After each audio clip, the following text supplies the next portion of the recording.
Hi. Hi, everyone. Welcome to the third plenary session of the day. I'm Suzanne Gildert, and I'll be chairing the session today. We have 3 amazing speakers lined up for this session. Each speaker will have 30 minutes to present, and then, if time permits, we'll have 10 minutes for Q&A after each talk. One small announcement before I introduce our first speaker. We have found a lost Visa card from the Bank of China. So if anyone has lost a Visa card, please check in at this desk over here to my left with your name, and we have your card. Okay, so little announcements out of the way. We are going to start with our first speaker. And really, this speaker requires no introduction. As a physicist myself, Sir Roger Penrose has been and continues to be one of my greatest inspirations. And I know from talking to people over the last 2 days that he's inspired many people here too. He's currently the Emeritus Rose Ball Fellow at Oxford, and his 2020 Nobel Prize in Physics was bestowed for showing that black holes are robust predictions of Einstein's theory of general relativity. He also proposed a solution to the measurement problem in quantum mechanics, objective reduction, which he suggests is also the origin of consciousness, leading to the OR theory. Together with Stuart Hameroff, that forms one of the major focuses of this conference. So welcome, Sir Roger. Hello. Shall I start? Hello? Yes, Roger. Okay. I thought I would start by a short anecdote which came about just the other day. I've been communicating with Andrea Morris, who is a journalist in Toronto, and I had said to her that I had 2 papers that I needed somehow to bring together and extract the common feature of both of them, and that I was going to get a student to do it. So she said, "Oh, well, why don't you get AI to do it?" So I thought, well, look, it's not going to be much help, but why don't I try it for a joke or something like that? So she then, just the other day, sent me what the AI system had done. As I expected, it was complete gobbledygook, and I gave it 0% if it had been a homework project. And so then she sent this 0% back to the AI system, and she got the following response. "Thank you for the basically candid 0% homework verdict on my earlier attempt. It was precisely the clarity I needed." Well, I thought that tells you something about what AI understands at the moment. Anyway, I'm not going to talk many more about that. Let me go on to the next slide. This is the title, I should say. Classical and quantum realities are not quite the same. I'll come to describe what classical and quantum realities are, but the question I'm raising is, how about conscious reality? Now, I hope I can move my slides more onwards. Now, how do I do it here? I press a button somewhere. Oh, just the forward here. Okay. Yeah, side to side. I've used this slide before. It appears in my Emperor's New Mind book. It has to do with a Libet experiment a long time ago, the end of the the previous century. And I don't mean that end of the one before that, I guess. Yes, I'm getting a bit lost with centuries. But anyway, in this experiment, you could stimulate the skin, or you could look at the part of the brain had to be revealed. I guess it's an experiment which might not be legal these days, which is a shame because I think some version of it needs to be repeated. Anyway, stimulation of the skin. I won't go through the whole thing. I just want to mention one thing. If you go down 4 lines, it has to do with, if you stimulate the skin and then stimulate part of the brain, which has to do with the stimulation of the skin. If you just stimulate the skin, there's a fast-moving clock, and the patient can say when that was felt, and it seems to have been felt almost simultaneously with the stimulation of the finger. But on the other hand, if you stimulate the brain first, and then about a quarter of a second later stimulate the finger, then somehow what would have been felt without the brain stimulation is sort of unfelt. And it's as though something happened in the timing. I'm only bringing this up, not because I want to talk about it particularly, because it seems to indicate there's something very peculiar about the timing of conscious experience. And in this experiment, you can see it almost as though something which should already have happened somehow can be wiped out as though it didn't have happened. And that seems like paradox. I won't go into this experiment anymore, but I just wanted to indicate that there is something very peculiar about the timing. Let's see, if I want to move forward, I press this button, I hope. Yes, these two gentlemen, I think I referred to in an earlier talk. The left-hand one is Einstein. It's really the one on the right that I'm more concerned with here. That's Kurt Gödel. And he had a wonderful theorem. And I want to refer to that theorem because it had a big influence. I went to lectures when I was a graduate student.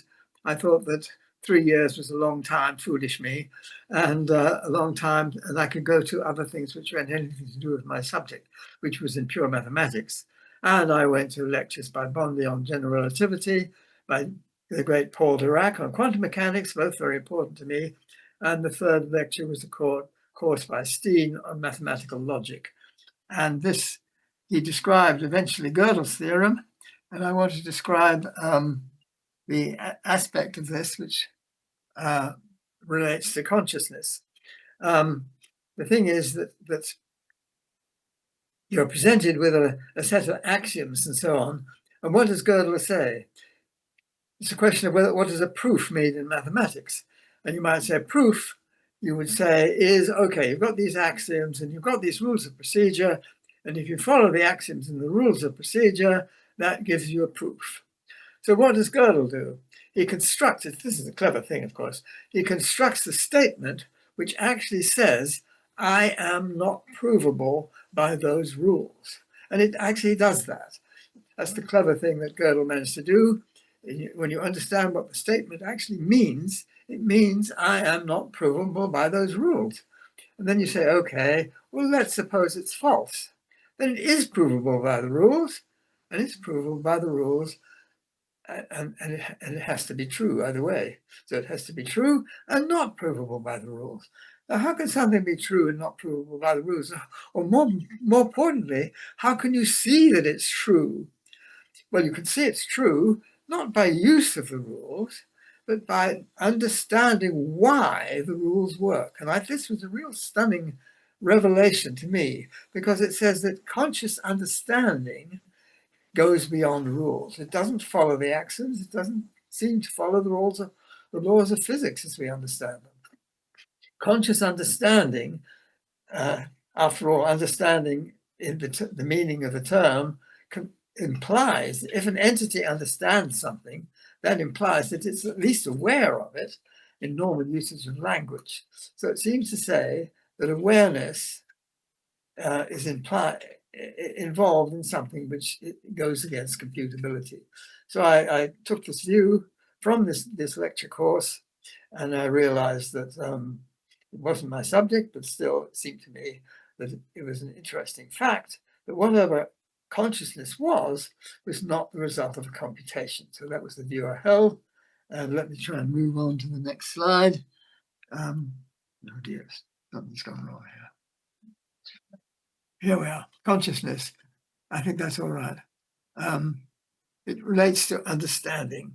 That is to say, I'm only talking about consciousness in this one particular aspect. Sometimes people complain about me. They say, well, I don't say anything about the perception of the color green or something like that. Of course, I don't.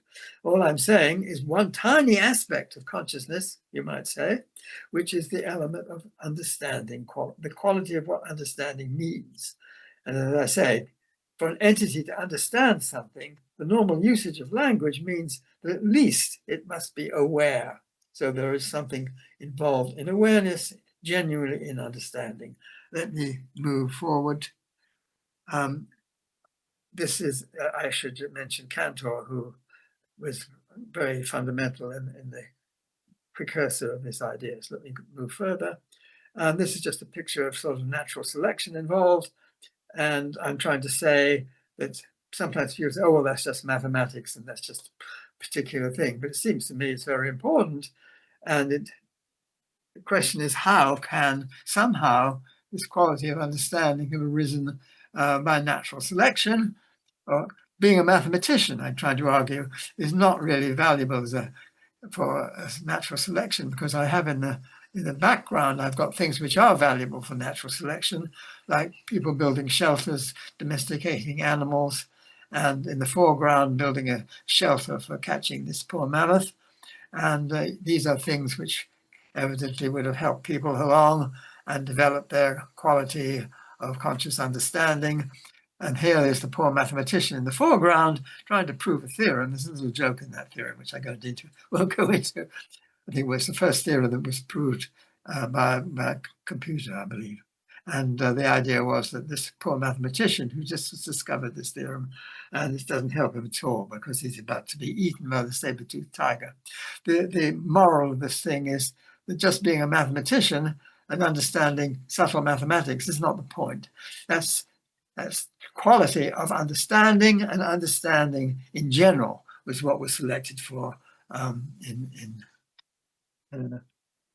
well, here also is a piece of mathematics, if you like. I'm just trying to indicate something which can be quite simple in a sense, but which is not computable. You can't put this on a computer. Now, what do I say can't be put on the computer? Well, the kind of problem here is a set of polyominoes. You see on the left-hand side, there are these four shapes made out of little squares, all equal squares stuck together, and they're simple shapes. And the question is, the general question is, if you're given a finite set of simple shapes, can you tile the plane with those shapes? And the answer is, there is no general algorithm for doing so. However, in any particular case, if you know that there is no general algorithm, then the reason you know this allows you to find a solution. In this case, there's a solution to tiling this problem. And it's a sort of challenge to see what the pattern is. It's very hard to see what the pattern is. There's no symmetry, there's no repetition, there's no thing of that sort. It's much more complicated. Why this will cover the plane. It's just an example of a non-computable problem. And so I got interested in these things because that seems to be a key to what consciousness can do. Okay, now here I sort of consider the various laws of physics, Newtonian mechanics, Maxwell's dynamics, Einstein's general relativity, Schrodinger's equation for the formulation of the evolution of quantum mechanics, the unitary evolution, and all these things you could put on a computer. So I'm looking for something that could not be put on a computer, at least we don't know how to, and maybe it could not be put on a computer. And the thing which is missing from all this is the collapse of the quantum wave function. So it seemed to me that the collapse of the quantum wave function, whatever it is, we don't have a proper theory of that, whatever it is something where probably, I would argue, is where the non-computability lies, and therefore that consciousness, whatever that is, would have to depend upon something of that nature. And here I'm giving the way we work with quantum mechanics. And in quantum mechanics, if you have a state A and another state B, then you can produce this linear combination alpha A plus beta times B, and that is a standard process in quantum mechanics, which means it's a sort of linear process. However, well, this here is a basic principle of general relativity, or which is the principle of equivalence, and it goes back to Galileo, and he described a big rock and a little rock falling from a leaning tower of Pisa, and the fact that if you was a little insect sitting on one of the rocks, gravity is cancelled out. He gave another example, which is rather nice, where you imagine fireworks going up, And he noticed that as the fireworks drop, see, they make a beautiful sphere of sparks, and then as these sparks drop in the gravitational field, they remain a sphere. It's as though when you freely fall, you've cancelled out gravity. And in the bottom of this picture, I have a sort of futuristic 2001 type of space station, and the astronaut, even though the Earth is right there, doesn't feel the gravitational field because the astronaut is in free fall. So you can cancel out gravity with free fall. Now, how do you tie that in with quantum mechanics? And it's a bit of a challenge. And the thing we see is free fall equivalent to a force. See, there are two ways of doing a quantum experiment in which you want to consider the gravitational field. One way would just be to do the standard procedure, which any sensible physicist would use. You put a term in the Hamiltonian, whatever that means, but that certainly means a straightforward thing to do, and you just follow the rules. Now, if you notice there Galileo, Einstein sitting in the corner, and say, oops, no, we should do it the other way. You just take a freely falling coordinate system, do the thing all over again. There's no gravitational field, and you do it all over again, and you find that the thing is almost exactly the same, except for this phase factor. That's this complicated thing. The wave function is this thing in green and psi, and the phase factor is this thing in brown, in black, I think, just preceding it with a colored thing in the exponent. And the thing in the exponent is the key thing, because it involves something involving the cube of the time. I won't go into all that, but all I'm saying that there's something very peculiar involving quantum mechanics and this basic principle of general relativity. There's been a recent paper, which I was slightly involved in, which is doing a nice experiment to show that this actual T cube term is physically present. It's not just a sort of mathematical trick. It's really there in the physics, and you can measure it. So let me move on, though, and to the next slide. And here, if you follow this through, this is the thing that many people didn't follow it through, but if you follow it through, you find that if you have a superposition of a body in two locations, you try to use that feature of quantum mechanics in a falling situation, then you find that you have to have an extra term in the energy, which has to do with the gravitational self-energy of the system. If you have a body in superposition of two places, you can show there's a fundamental uncertainty in the energy of that system, and that energy can be estimated by imagining that if you had the body in two places on top of it, imagine two copies of the body, both on top of each other, and you pull them apart into this location where they're supposed to be in superposition, and you say, how much energy would that cost you to pull them apart when you only consider gravity? Very, very tiny gravity. All the other forces are far, far bigger. But if you just think of gravity, there's a tiny little force and a tiny little energy in pulling them apart, and the reciprocal of that energy gives you the lifetime of that superposition. So that's a nice way of describing the Diochy lifetime, which I found later by the different method, and that was sometimes called the Diochy Penrose lifetime. He really did it first by some different procedure. However, there is something different about what he did and what I did, and there was an experiment recently to try, which seemed to disprove this lifetime. But I should say what it does disprove and what it doesn't disprove. You see, if you have a normal picture, a sort of ordinary quantum picture, and you try to make sense of this lifetime, then you think of in the body of complicated body with all sorts of molecules in it, and you see if this jumping of the collapse of a wave function was happening all the time spontaneously, then it's like the body getting a little bit heated all the time spontaneously. And the experiment was done in the Gran Sasso experiment was to measure to see whether this heating took place. And they found it did not take place, which was my expectation. But in order for that to be an expectation, let me go into this subject a little bit more thoroughly. This is a space-time picture now, and I'm imagining that you have the body right at the bottom. That's the world line. As it goes up, that's time going up. That is the world line of the body. Now you're putting this body into two locations. So the dotted line means that it's now in a quantum superposition of two locations becoming separated, and then it collapses after this Diochy timescale, and it becomes at point Q star rather than Q. And then the whole thing continues up at the right, at the left-hand side.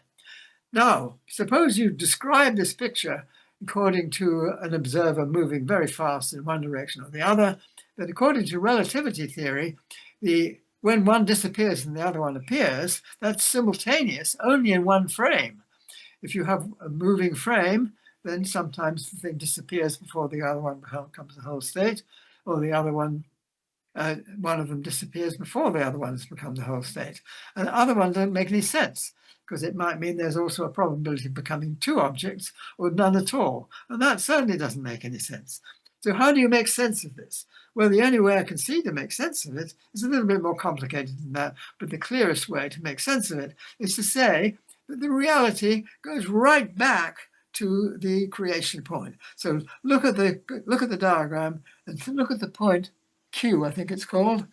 And the point Q, or is it O? I think maybe an O. You see that this is where the bifurcation takes place. And when the collapse happens, it actually as though it had already happened right at that point there. This seems to be crazy. I mean, how could it happen in a picture like this? When to make sense of this picture, what you have to do is to consider that there are two kinds of reality, classical reality and quantum reality. And that's in the title of the talk. What is classical reality? The classical reality is the sort of reality that we're familiar with, and it's sort of the reality of general relativity. See, when the body has gone one way or the other, it has a gravitational field, and the body is either there or in the other place. That's the classical reality. It's the kind of reality we're familiar with. But the classical reality seems to go back to the point where the bifurcation takes place. Quantum reality, see, classical reality has the form that you could ask the state, hello state, what is your state? And it can say, yeah, my state is such and such, that's fine. Quantum reality has a different kind of form. Quantum reality is when you still have the thing in the superposition in some sense, but you can't ask the system and say, what is your state? Yes, you can ask it that. It just looks blankly at you and says, I don't answer questions like that. Give me a yes or no question. I'll give you an example. A good example of quantum reality is the state of spin of a spin-half particle. Now, the state of spin of a spin-half particle I can describe by my right hand here. Its spin state has its axis of spin pointing where my thumb is. The spin is where my fingers are going, right-handed about the direction of my thumb. So any quantum state of a spin-half particle can be described by a direction in space. So that is the quantum state. Now, suppose I try to ask the state, hello state, which way are you spinning? It looks at me blankly and says, I don't answer a question like that. But if I do answer, it says, give me a direction and try me. If I happen to get the right direction, say, are you spinning in that thumb direction? And if I've got it right, it'll say, yep, you've got it right, absolutely. I can repeat the experiment 100 times, 1,000 times. It gives you the same answer every time. This is a definition of Einstein. This is his definition of reality. This definition, there had been a sort of argument about whether the quantum state was real or not. And Einstein was saying, well, it has this kind of reality. It is real, he would say, because if you can ask a question, perform an experiment without disturbing the state, you can do that, you see. You know the direction it's spinning in, you can choose that, and you can say, are you spinning that way? And if with certainty it gives you the answer without changing the state, that gives it an element of reality. I'm saying that gives you an element of quantum reality. It doesn't give you an element of classical reality. Classical reality would be, okay, state, which way are you pointing? And it would have to say which way it's pointing. But you can't do that. That would be inconsistent with quantum mechanics. It's only quantum reality. It can only say, it can confirm. Quantum reality can be confirmed. It can't be ascertained. You can't say which way are you spinning, where it's give you an answer to that. But you can say, look, I think I know which way you're spinning. It's that way. And it will say, yep, if you've got it right, 100%. Okay, so that's the idea. Finally, I wanted to give you a picture. Oh, it's disappeared on me. Here we are. There's a picture, which is a nice example of quantum reality and classical reality. I want to make the point here. You see, the question is what's conscious reality? But we don't really know. But I think it involves the idea of quantum reality. It's something which somehow has got the timing very peculiar. And the timing is, in this picture, how peculiar it is rather indicated. And this is an example of what's called an EPR, Einstein-Podolsky-Rosen experiment, where we, in its Bohm's form of Einstein-Podolsky-Rosen experiment, time is going up the picture. Right at the bottom, we have the initial state. You have two astronauts, Alice and Bob, and they are each given a spin-half particle, which is initially in a spin-0 state, split into two spin-halves. Alice has one in a box that she doesn't look at. Bob has his in a box which he doesn't look at. And then they keep them in their boxes until they're way light years apart or something like that. And you can see their world lines have got separated. And then eventually Alice looks. She looks at her on the left-hand side. That's the topmost point on the left-hand branch. She looks at the state and tries to measure it in a particular direction. And it says, nope, you got it wrong. And that means it's in the opposite direction. That's fine. Bob doesn't even measure his until a little bit later. But the picture sort of indicates that this is what's so puzzling about the situation. If you try to describe the reality according to some very fast-moving observer, you can imagine moving very fast to the left, almost the speed of light, or very fast to the right with the speed of light. And the only way to make a consistent picture is that when Alice has made her measurement, then Bob's measurement way back along the past light cone. You see that top left-hand point where Alice is making the measurement, and then there are diagonal lines going into that point. Those are the light cone of a past light cone, going right into the past and hitting Bob's half of his particle way before he's looked at it, even before, in a certain sense, before Alice has looked at hers, way along the past light cone. But it's become a quantum reality opposite to what Alice had found. And that sits there. Now, if Bob could say, hello, particle, what is your state? He could say it, but the particle wouldn't give him the answer.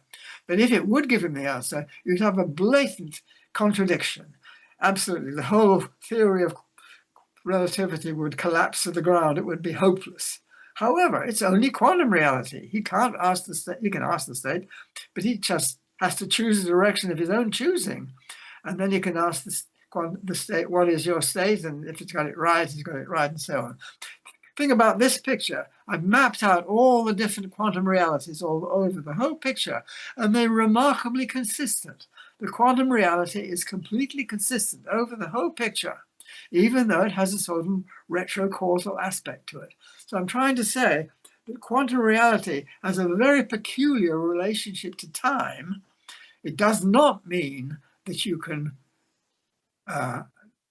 retrocausal things. I mean, you can't go back in time and do things impossible, but you seem to be able to do things which are, I mean, I imagine that if you're a tennis player or something and you're trying to do something which would look like choosing something, a course of action, hitting the ball one down the line or cross court, and you're choosing that thing consciously, I would argue, even though people say, oh, it's much too late, all the muscle things, everything is all too late, there's no way that you could time it. But if it's quantum reality involved in the conscious choice that the tennis player has, then it can still be a conscious choice, even though it's sort of very, very peculiarly related to time. That's all I'm leaving you with. I haven't got an answer. I'm just saying with all these things that you try and bring together, which show you how peculiar quantum reality is in relation to our ideas, and it really needs to be understood. And this quantum reality is evidently part of what's involved in conscious reality. I think there's some kind of quantum and classical mixture of some kind, and that sure, there is something intentional which is involved in conscious decisions, but they can't be give you in a sort of quantum causal loop, which gives you a contradiction. And it very cleverly avoids contradiction but yet nevertheless it seems to behave in relation to the passage of time in a rather peculiar way. And that is the point I'm trying to make with this talk, that we have to understand much more about how quantum reality relates to the passage of time and how that might relate to the idea how conscious experience relates to the passage of time. Thank you very much.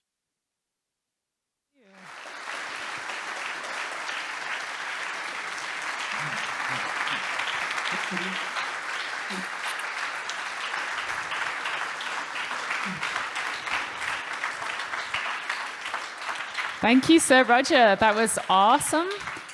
We have some time for a couple of questions from the audience, so if we can get one of the mic runners to bring. Okay, I'm going to do it for now. Thank you very much. Thank you very much. It is very much an honor, Sir Roger Penrose, for this opportunity to be able to ask you this question. I've been dying to ask you the question whether you are aware of the theorem, the free will theorem by Conway and Cauchy. Yes, I've certainly heard about that. Yeah. Yeah, so if There's so, some new version I heard about, which somebody wrote to me about it recently. Yes. Yes, and that I think calling it free will is a little bit of a yes, and that was probably the email probably came from myself. If you received it from a few weeks ago, possibly yes, that was me. It may well myself. come from yes, you. Yes, I'm glad that you are checking the emails, and I'm so happy to hear this. That was a tetrahedra or something. Yes, I just wanted to make a remark that it is interesting that you are trying to go in the forward direction, looking for the phenomena occurring in quantum mechanics to derive the consciousness of human, let's say, free will. This free will theorem by Conway-Cauchy is going the other direction. Let's assume that we humans have free will, that we can deduce that the quantum particles have free will as a consequence. And yes, I just wanted to ask, what are your thoughts?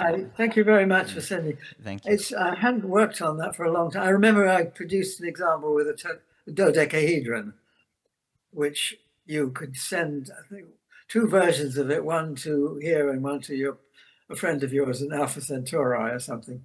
And it seems to be that you send signals faster than light. But they're not as classical signals, they're quantum reality. So it's another example, I think, of the quantum reality issue. Yes. And the question, I think it's a little misleading calling it free will, but nevertheless, it is certainly illustrating a very peculiar feature of quantum entanglement. That's absolutely right. It's not something which obeys the normal rules of propagation less than the speed of light, if you like. You have these entanglement effects, which seem to be, they don't sort of go faster than light. They transcend it in a certain sense. It's like the Alice, it's a better example than the Alice and Bob ones, because you have a clear contradiction with a classical model. I think that's the picture, isn't it? I haven't thought about it for quite a long time, but they're very nice examples. Thank you very much for that example. Yeah, thank you. I think it was you, yes. Thank you for that question. I saw Michael's hand go up next, and I read his paper on quantum consciousness, so I want to give him. Thank you. Thank you, Dr. Penrose. Many scientists believe that the arrow of time is explained by the second law of thermodynamics and the increase in entropy of the universe. Do you agree with that, or might the collapse of the wave function be the actual source of the arrow of time? Well, now we're on another topic altogether. You see, the arrow of time, this gets me into cosmology. And I have a picture in cosmology, which is quite a different story from either things you're mentioning. The increase, it really has to do with a very different nature between the remote future and the Big Bang. And the point that I make is, though that's extremely different, when you look at it, it's only different in one respect. If you think of the geometry of space-time as sort of split into two things, one is the light cone structure. That just tells you that causality, every point, you can see which point can be reached by time-like or light curves. And this gives you the light cone picture. Now, the light cone picture of space-time is the conformal structure of space-time. And the conformal structure, if you look at the metric has 10 components, and the conformal structure, in other words, the light cone, is 9 out of 10. It's really the 9 independent ratios. So that you might say it's almost all the structure. The conformal structure of space-time is a very beautiful kind of geometry, and in some sense, it underlies the metric structure that Einstein's general relativity has. Now, the metric structure, you might say, is not much more.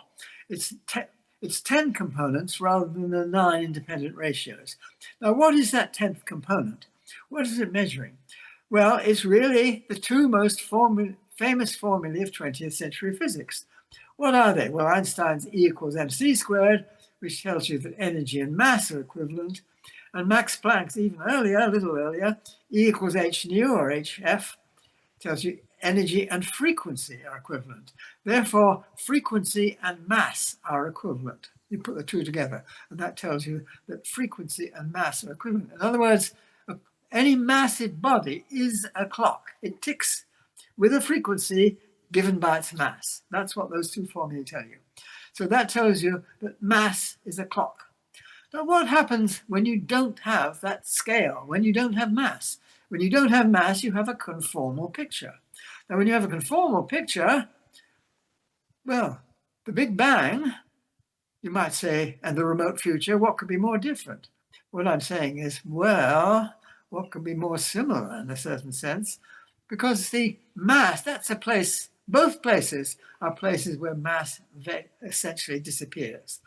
Mass disappears in the Big Bang because things are moving around so fast that when you look at the energy momentum vector of a particle, the mass of that particle is completely irrelevant. The geometry, the physics of what's going on in the very early Big Bang has nothing to do with mass. What about the very remote future? Well, for a quite different reason. You see that the particles which survive will be essentially Dirac particles. They satisfy the Dirac equation. You look at the Dirac equation and you see, well, the mass actually effectively fades out in the remote future. It becomes less and less important, and it becomes massless. The two ends become massless. So then you actually say that, well, the Big Bang and the remote future are pretty similar. You just have to lose your mass at a certain stage. And I've been promoting this model for many years. It's had received very recently some remarkable new evidence on the basis of some discovery by the young graduate student, when she was a graduate student, Alexia Lopez, and she's made a discovery which seems to support the model I'm putting forward. Very hard to fit it in with standard cosmology. So what I'm saying is that what determines the time scale is these remote future, the Big Bang and the remote future have this little difference which has to do with the mass, and it's this little difference which affects the whole. Well, people say, what happens to the second law of thermodynamics? Well, you see, it goes into black holes. Now, the second law of thermodynamics is almost entirely the entropy in black holes. Black holes get bigger and bigger, they get bigger and bigger, and they sit there and sit there and sit there until the universe gets so low, so cold, that the black holes get even the biggest black holes become the hottest things around. By Hawking evaporation, they disappear. The black holes, according to Hawking, it doesn't matter really too much whether this is right or wrong, but I'm taking it to be correct. The Hawking evaporation takes place, and this affects, in the crossover between one neon and the next, it gets all squashed into a teensy-weensy little point, far smaller than the Planck scale, and all that entropy gets fizzled out in that little tiny point. So that's my answer. It's a very different answer, I'm afraid, from the ones that we've had there. But I think the difference is very subtle. about the time direction. It has to do with entropy increasing, but that's because the entropy was very low in the early universe, and the entropy goes up, and then it gets in these tiny little specks, and it gets bleeped out just at the crossover and becomes very low in the next eon. So that's my answer. Very different, I'm afraid. But thanks for the question. You seem to be arguing that there isn't an arrow. In other words, there's no difference between the beginning and the end. Can you clarify that a little bit? Well, there's no arrow in the laws. That's what I'm trying to say. You see, I think the question might be that the collapse of the wave function contains a time arrow in it. I don't know. That doesn't feature in this argument. It's not the main effect. These are macroscopic gravitational effects, and the collapse of the wave function, that could be important in the story, it doesn't seem to feature very strongly. So even though there might be a time asymmetry in that, there is no obvious time asymmetry in that. The sort of time scales and things, you could work it the other way around. It's just that the states you start with are very low entropy compared with where they end up with. And that's what's going on all the time. And what starts off the entropy being very low is the fact that there's a sign change in the conformal picture. And it's just a tiny little sign change. When you look at the details of how the conformal geometry works, when you cross over from one side to the other, it looks pretty harmless. It's just a little sign change. But that little sign change gives you the difference between this hugely massive concentrated initial state and this hugely remote spread out final state. But conformally, they look just the same because the mass has disappeared. So it's a complicated story. But I'm saying that in this story, as far as I can see, it's not in the collapse of the wave function. Now, I'm quite prepared to believe that's wrong, and that it is somehow the collapse of the wave function is playing a role. But in this big story, the cosmological story, the collapse of the wave function doesn't seem to play much of a big role. That could easily be wrong, but that is my current thinking, I'm afraid. Thank you. Great, thanks. We'll take one more question. Let's make it quick because we're already out of time. Okay. Thank you, Sir Roger Penrose. This is Dr. Anita Goel. We've met before. You have often said that quantum mechanics is incomplete. In fact, you've even said it's wrong. And certainly Einstein and Schrödinger seem to share your perspective. And Schrödinger, in his book, What is Life, really tried to dig deep into this question in the context of life, living systems, and consciousness. And so my question to you is, what would this new physics, if our current theory of quantum mechanics is wrong or incomplete, what would the new theory of quantum mechanics include? Could it be that our current theory of quantum mechanics is a low-resolution theory, and it sort of averages over these conscious reality effects? And could it be that the new enhanced version of quantum mechanics plays those conscious reality effects in a way that has more experimental predictability? Almost like, like in one limit, it would reduce to the current quantum mechanics. Could you share your vision on how that roadmap could be built to the new physics and the new quantum mechanics? Well, the argument is really, quantum gravity in reverse. You see, people often say, well, what the big unknown in physics is quantizing gravity. I'm trying to argue the opposite way around almost.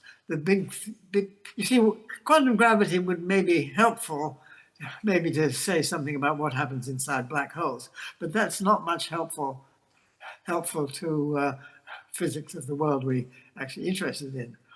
What happens inside black holes doesn't make much difference as far as I can see. But what is important to the physics of the world is the collapse of the wave function, which is happening all the time. And I am arguing that the collapse of the wave function is a gravitization of, it's the other way around, if you like. It's not the quantization of gravity that's important, it's the gravitization of quantum mechanics that's important. It's when gravity, the effects of gravity come into the quantum formalism, that's when you see the collapse being a genuine effect. It's not just some observer looking at the system or something like that. It's genuine physical effect, which unfortunately no experiment to date has been subtle enough to see this effect. There is an experiment which is in process, in just being set up by my colleague Yvette Fuentes, and I'm hoping that she will get some answer to this while I'm still alive. I don't know. It's certainly a challenge. Even that is only looking at a sort of side effect to the collapse of the wave function. It's not actually directly seeing the collapse. But the argument would be that the collapse of the wave function is a genuine physical effect. It's not the observer or something like that. It happens when the bodies get too big. And the lifetime is, in fact, that one, which I call the Dioschi lifetime. I found it independently, but he found it about 2 years earlier than I did. We're using a different argument and not quite the same theory. But I'm claiming that that lifetime is probably a good measure of how long a quantum state can exist. And if you're looking at atoms, molecules, then they can last for a long time, maybe longer than the age from the Big Bang to now. However, if you're looking for a grain of sand, no, that'll go in absolutely no time at once. It's the Dioschi lifetime for a grain of sand in two different positions would be instantaneous. So would be nice to see other experiments which are groping for trying to see this effect. It's very difficult to see in the experiment because you have to keep all the environmental decoherence out of the window, and that's the problem. You have to keep your system in this quantum state of superposition for long enough that the environment doesn't get involved, but certainly long enough to see the predicted quantum effect taking place, quantum reduction effect taking place. Great, thank you. Quite how that fits into the cosmology, it's not altogether clear to me. It seems to be a different story. They must fit together, obviously, but I don't see how the stories do fit together as yet. Thanks very Somebody much. would tell me, I'd like to see it. Maybe there are some budding physicists in the audience today that could come up with such an experiment to help Roger out there. Okay, sorry, that's all we've got time for with this session. I know we could talk to Roger all day long, but we will give him one more round of applause to thank you. Thanks so much. Thank you.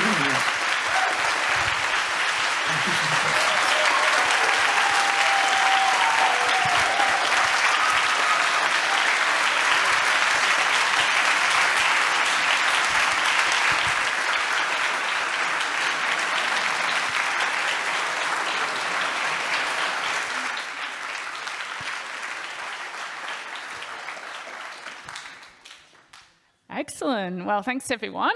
Okay, our next speaker is William Brown. William Brown is a biophysicist investigating the physics operational at the cellular and molecular level of the biological systems. He's a part of the research team at the International Space Federation, a research and development company generating novel technologies in geometrodynamic and quantum vacuum engineering, harnessing energy from the zero-point field. William has applied discoveries from his biophysics research to technologies that can be utilized for greater health and system coherence. Please welcome William.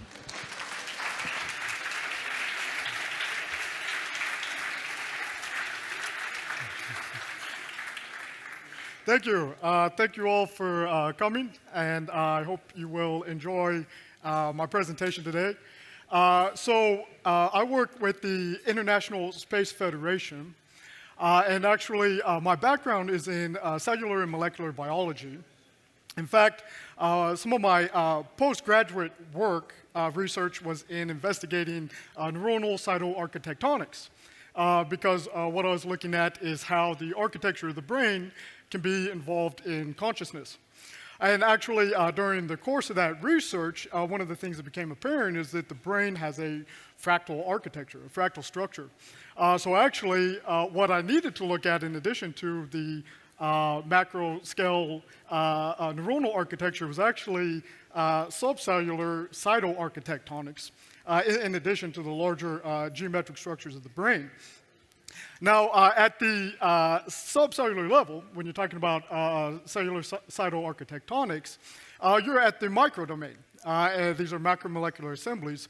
So this is involving quantum physics. So I actually needed to begin investigating the biophysics of the microdomain of the subcellular system of neurons and other cells associated with the brain. Now, I had the great privilege of getting to team up with the brilliant physicist Nassim Haramein and his group of physicists, his research group. And what I've been doing since that postgraduate work is looking at how to develop a unified physics model of understanding consciousness and brain function. And I'm going to present some of that model today in what is termed instantaneous memory accession via quantum geometrodynamic circuits.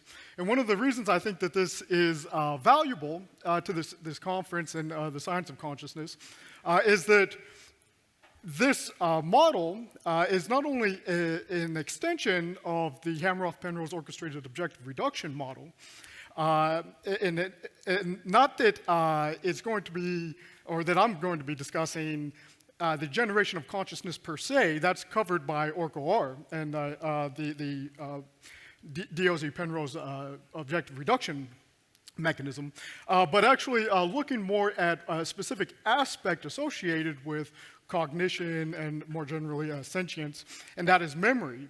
So with this extension of the ORCO-R model, I believe we can describe a non-computational mechanism of memory, and that non-computational aspect is actually, I believe, also a validation or verification of Penrose's original postulate that consciousness involves non-computability, and actually I believe we have a mechanism, a physical mechanism that demonstrates that.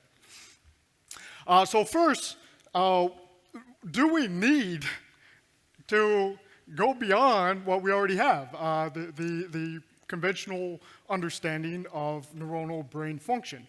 That is, roughly speaking, it's encapsulated by the neurocomputational paradigm, in which the brain function is a result of neurocomputational functionalism. I'm going to look at why this model is erroneous. One of the things, and so the neurocomputational model obviously treats the brain like a computer, and that's kind of just where we're at with science is that computers are kind of our pinnacle of technological achievement, and there's kind of this proclivity to equate every physical mechanism with a computation. It's a computational process, and there's some benefit to that, but I'm going to show why it falls short when you're talking about the brain. And one thing that we can look at on why it's erroneous is when you're talking about what Hameroff has termed the cartoon model of the neuron. And that's why I've heard him say neuroscience needs a revolution. And with the cartoon model of the neuron, it's kind of, roughly speaking, that the neuron has synapses, and the synapses are logic gates. They function as an on-off state. But this already is erroneous because the neuron is not a simple logic gate. It's not a simple on-off state. Actually, it's a complex multi-unit processing system. And so we can take the neurocomputational functionalism, in which the synapse represents a bit, and we can look at, does that account for observed phenomenon? Is this model in agreement with reality? One of the things we can look at is a condition called hyperthymesia. So you've all heard of amnesia. Amnesia is when you have a total loss of memories. There's a converse condition to that called hyperthymesia. And that is a condition where instead of losing all memories, you can never lose a memory. So individuals with hyperthymesia, they have extensive recall of events of their lives. Within the neurocomputational paradigm, this kind of condition is not well described, to say the least.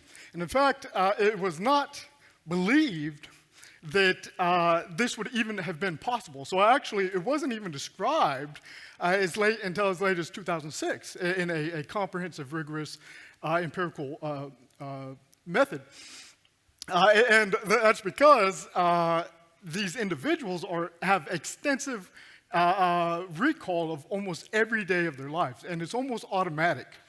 The way they describe it is you give them a date, and that day is almost automatically recalled, and they see it play as if it's a movie playing in their mind.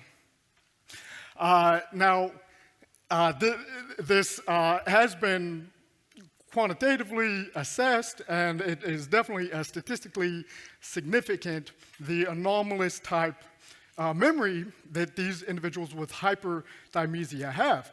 Now, note that they're recalling it almost as if they're watching a movie play. So we can equate this, if we're saying that that memory is a computational process and is being stored as bits, we can do a calculation. Okay, what does the neurocomputational model suggest is the memory encoding capacity of the brain? Because that is what is going to have to account for this anomalous, extraordinary autobiographical recall. And what we can do a pretty simple calculation. It's rough, but it gives us an estimate. We know quantitatively, kind of precisely from actual cell counts, about how many neurons there are in the human brain. And again, so this is rough because this is talking about neurons, but there's also supporting cells like glia and that kind of thing. But we know approximately how many synapses some of these neurons have, and we can give an approximate number. And so it's really straightforward. We just multiply these together, and we get the memory encoding capacity of the brain, which is about 1 petabyte, a quadrillion bytes. Now, 1 petabyte can store approximately 15 days of continuous uncompressed 4K video. Now, for most of us, that's not a problem, because 15 days ago, I don't recall what was occurring in my life with vivid clarity, as if a video's playing in my brain. So obviously, I forgot some of it. Actually, I probably forgot a lot of it. So that's why, under normal conditions, the neurocomputational paradigm can kind of skate by. It makes it through unquestioned. But with hyperthymesia, we have a situation because some of these individuals, let's say they're with hyperthymesia, let's say they're around 60 years old, that amount of 4K video storage would require about 1,000 petabytes, a 1,000-fold increase over 1 petabyte. That's an exabyte. So the neurocomputational paradigm, or conventional model for explaining memory in the brain, is inadequate. The situation is a little bit more complex. I've just given kind of an example of how it falls short. And actually, I was very generous on the amount of memory capacity I gave to the brain under computational functionalism, because actually, if you talk to a neuroscientist, and I did yesterday after our workshop, they explained, well, actually, we think that the conventional understanding is that memory is occurring in the hypothalamus. So my calculation was this entire structure, but if we look at the neuronal cytoarchitectonics, actually the structure of the brain that's involved in memory is this little guy here, the hypothalamus, which is about 0.5% of the total brain volume. So my petabyte approximation is wrong. Again, roughly speaking, if we look at, okay, well, so memory's here, that's 0.5% of total brain volume, and we have a quadrillion bytes here. Actually, the memory encoding capacity is 5 terabytes. That's the size of an external hard drive. I have a 5 terabyte external hard drive here with me. So that can store a good amount of data, a good amount of information, but definitely not an entire lifetime worth of extraordinary autobiographical recall. And then, it's also that, you have the understanding that in the computational functionalism, the synapse is a bit, but you also have things like synaptic potentiation. But really, that's just the kind of synaptic plasticity that's occurring and forming new memories and getting rid of old ones. Synaptic change, the long-term potentiation that you see associated with memory is definitely associated with memory. Might be more of a indexing or tagging mechanism, but not necessarily storing memory. And so what I'm going to explain here is how memory itself is perhaps read out from a multiply connected space-time topology with some of these subcellular structures forming a registry or a tag of that memory trace. And this would make long-term potentiation, synaptic weights, or Hebbian plasticity associated with memory be more like access keys or coupling parameters in a larger space-time information network. It's not the synapse. There's good reason to believe that the cartoon model of the neuron doesn't cut it. It doesn't explain observed, documented, quantified phenomenon like hyperthymesia. Let's look at how we can perhaps go beyond that. And one way, pioneered by Hameroff and his colleagues, is by going to the subcellular level. So we have synaptomic architectonics. And let's look at the structures that are in the synapse. The synapse is obviously involved with the correlates of consciousness, the correlates of memory, forming memory traces. And even in the postsynaptic density here, you can see this macromolecular assembly. Normally, under the conventional model, this is just scaffolding. So what we could posit here is that this postsynaptic density is not just scaffolding, it's a dynamic structure, and being a macromolecular structure comprised of molecules, it's involving quantum states and quantum phenomenology. And we see that, so we've got things like our actin network that is directly connected to microtubules. The ability for synapses to form requires microtubule entry into the synapse, so that for neuronal plasticity, you need microtubule activity. So there's no question microtubules are involved in brain states and consciousness in that way, and the correlates of consciousness. We've got our macromolecular assemblies in the subcellular microdomains, and these, as depicted here by Hameroff, these macromolecular assemblies necessarily involve quantum states because they are quantum systems, quantum level objects. We can begin to look at what kind of quantum states could be involved in that subcellular cytoarchitectonics in developing a memory trace. And one of the things is that we are looking at a quantum gravitational mechanism just like orchestrated objective reduction, and so we're looking at how that could happen via a unified physics model of the biology involved. Now normally, so that involves space-time structure just like the orchestrated objective reduction event that has the bifurcation of the space-time structure to lead to collapse of the wave function. Now normally, the space-time at our normal scale of existence and what we can measure, we know that it has geometry, right? That's something that comes from general relativity that's pretty largely understood.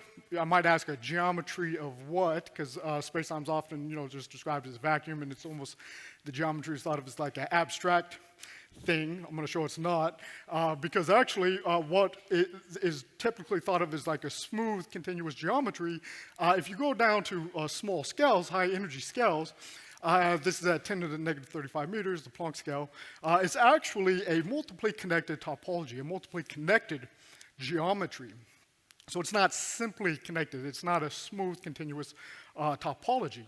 And actually what Nassim and our work and our research team's work has shown is that by looking at the pixelation structure of quantum space-time, you can actually look at how, like with correlation functions, the coherence dynamics of this quantized space-time structure, and you can explain how it forms space matter, or little particles, hadrons, what we're made out of.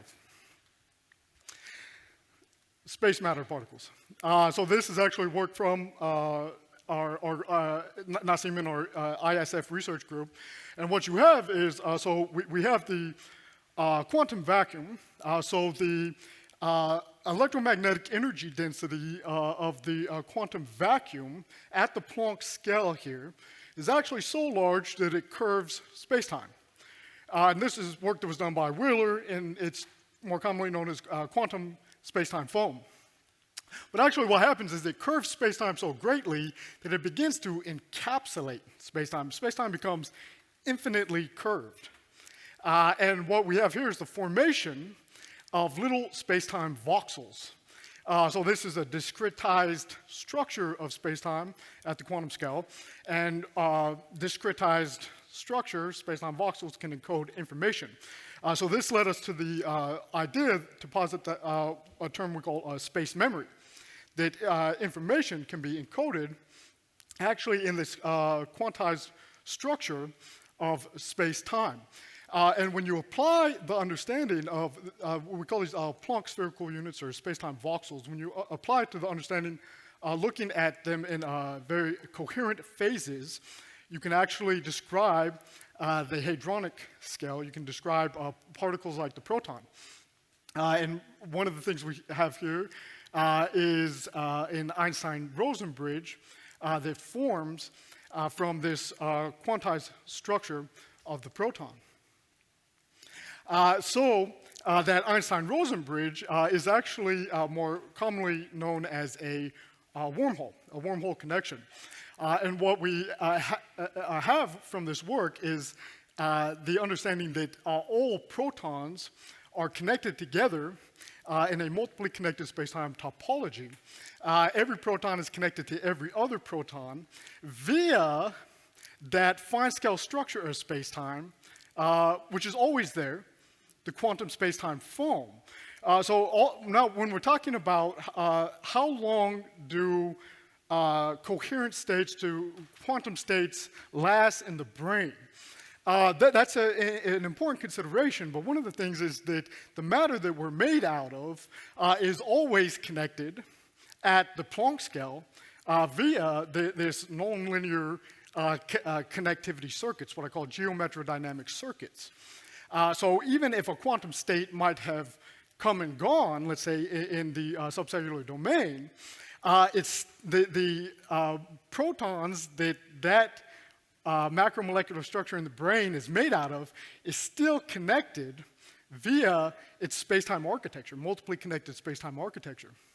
And actually with this solution, you can see like the number of space-time voxels on the surface of the universe. If you take the observable radius, the radius of the observable universe, and you calculate how many space-time voxels, those little geons, that's a gravitationally bound electromagnetic object. Those are the PSU encapsulations. If you count how many of them are on the surface of the sphere formed by the radius of the observable universe, it's actually equivalent to the same number of space-time voxels that cover the sphere of a volume that's at the radius of the proton. So the number of space-time voxels on the surface of every proton in the universe equals the number of voxels on the surface of the universe. That's a holographic ratio, a holographic principle. When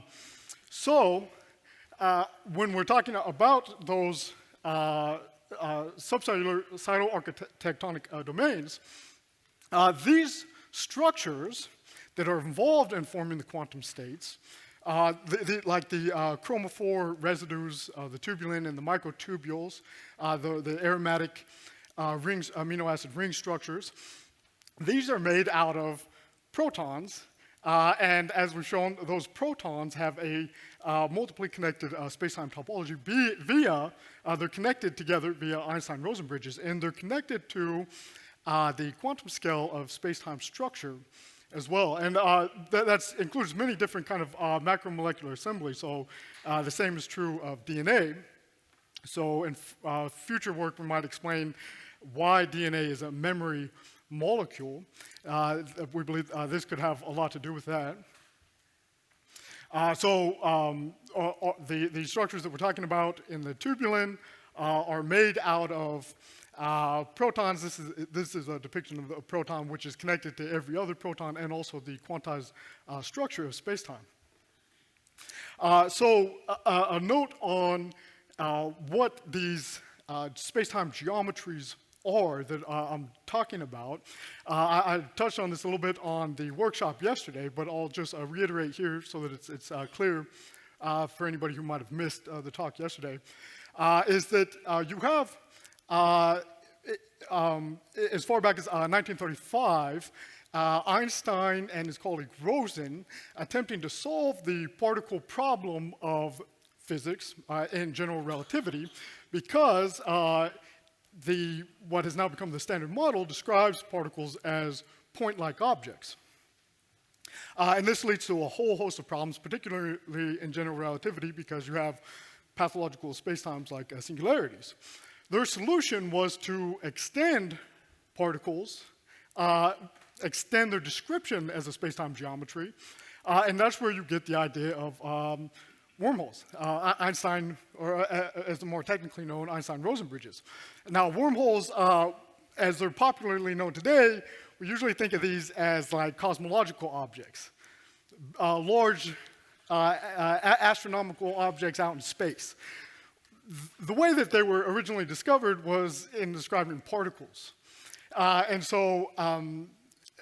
Actually, today, a popular idea is that we can describe particle behavior, and particularly quantum states like entanglement, via an underlying space-time topology. So that's a unified physics description of particle behavior, particle states. We could describe entanglement via the underlying space-time geometry. And actually, one of the first, the description of this entanglement phenomenon also came from Einstein and Rosen and their colleague Podolsky. So this quantum state is called EPR pairs.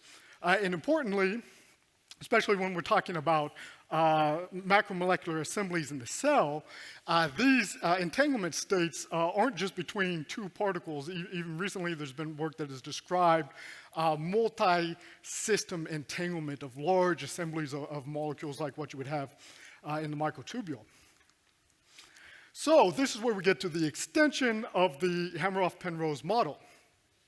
So we're no longer talking about the quantum state of superposition, but instead the quantum state of entanglement, and the fusion of these two ideas, that the Einstein-Rosen bridge topology is equivalent to Einstein-Podolsky-Rosen correlation. This was first posited by Leonard Susskind and Juan Maldacena in the conjecture ER equals EPR. So within the tubulin, where you have these chromophore residues interacting, they're forming entanglement structures, and that entanglement structure is entangled with the fine-scale structure of space-time.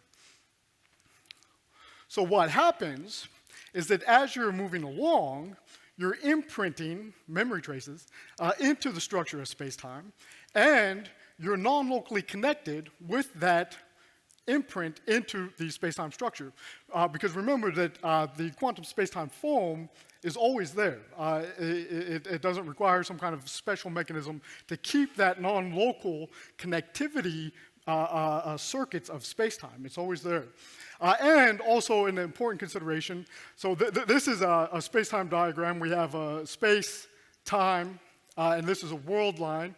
We're going along this world line. An important thing to remember is that you're always moving.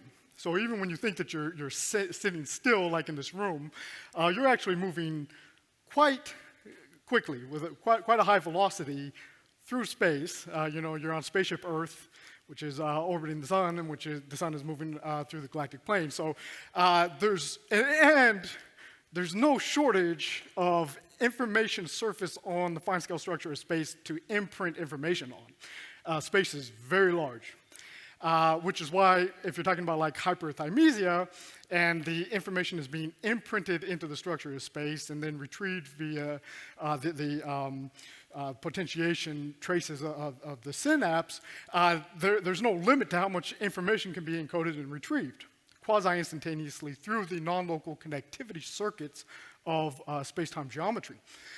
This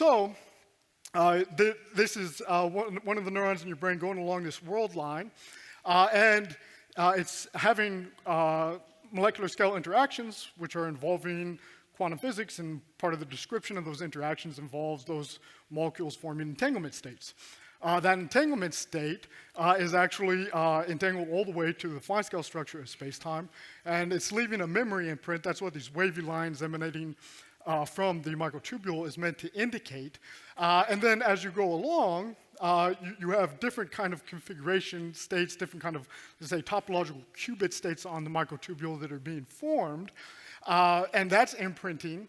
But when you need, let's say this is a memory formation event. When you need a memory recall event, you can go through that non-local connection, that entanglement structure, and recall the quantum state of the microtubule, and the memory is reformed. Now, just a quick note on the physics of that memory imprint into space. So you're always moving through space. Sometimes you're aware of you're moving through space, sometimes you're not. But the matter of which you're comprised is always vibrating the space-time structure. And so it's always leaving an imprint in the space-time structure. And actually, we can see the significance of this in some of the more recent work of Nassim Haramein and the research team, in that they've shown that high energy density of the quantum electromagnetic vacuum that in high coherence phases is forming the particle, the proton, they've shown that via a mechanism called the Zeldovich effect, it's actually converting to gravitational waves. This is involved in forming the mass and some of the confinement forces of the proton. But every molecule is emitting gravitational waves. So you're vibrating the space-time at a fine scale all the time, and you're connected to that all the time via this non-local connectivity circuits, geometrodynamic circuits. If you're vibrating the structure of space-time, these are not evanescent structures, not evanescent modes. Via things like gravitational memory effect, they're leaving permanent imprints in space-time structure. And what's important to note about this is that gravitational memory effect, it involves not only changes in position, but also momentum. So actually what you're talking about is a frequency. When that information is being transmitted via something like the gravitational memory effect, it's a frequency.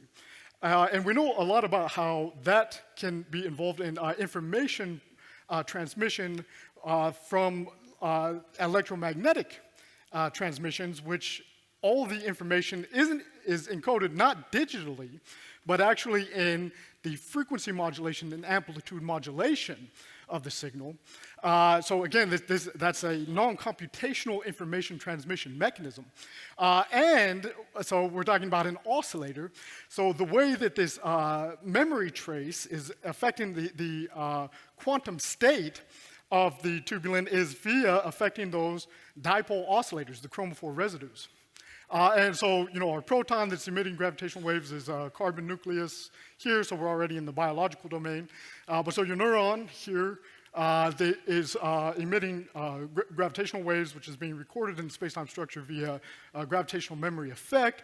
And as you go along your world line, you're imprinting this memory into the geometry of space-time itself, the fine-scale quantized structure of space-time geometry itself. So let's say you had a memory formation event here that is imprinted, the memory trace is in the fine scale structure of space-time. Now, let's say you want to recall that event, you're entangled with it, the information can come through, excite the quantum state, and you have something like super radiance, described and documented by Philip Currian, and that's going to affect the synapse activity. That's been documented by Annabelle Bandiopadhyay. Here you can actually see those references. And I think there was a question even yesterday by the neuroscientists, do microtubules affect neuronal function? It absolutely does. It's been observed and documented. So like brain oscillations are generated by microtubules. So if you're getting the right quantum state to your microtubule, you get the right quantum state to all your microtubules, you recreate the same neuronal state, you recreate the same brain wave pattern, that's the memory. That's the conscious correlate of that memory. Okay, so that is the gist of the idea.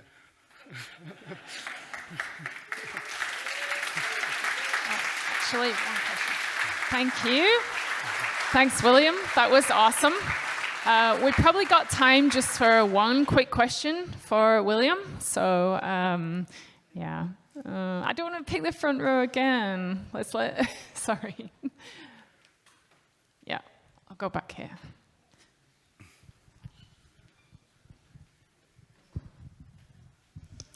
Thank you very much. I remember reading that in Nassim Haramein's work that the proton actually, when it cycles, with each cycle, it updates all the other protons and all their information.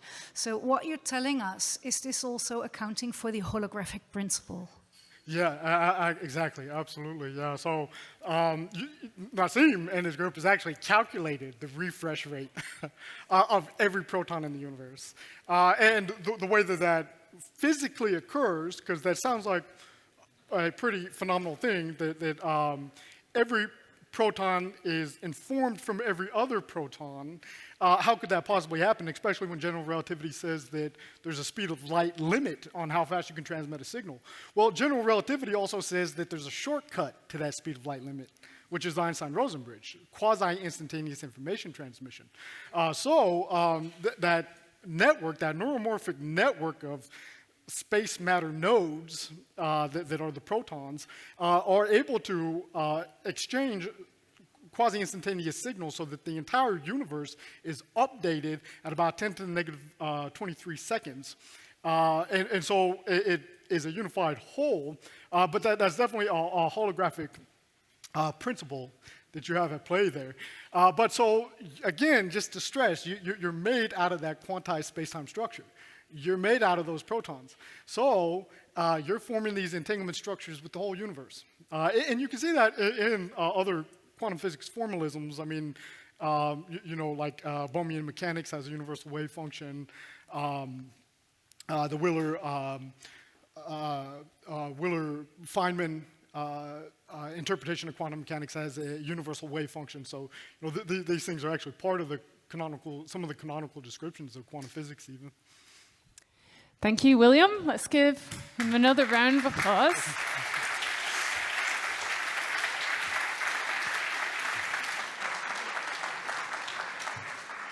Our final speaker of the day will be James Tagg.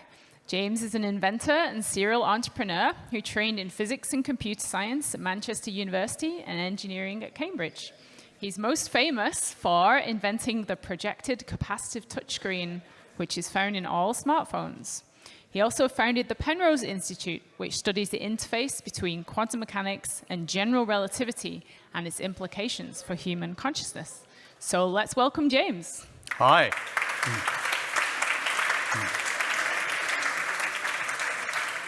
Hi there. Right. Are quantum computers already conscious? Let's get controversial.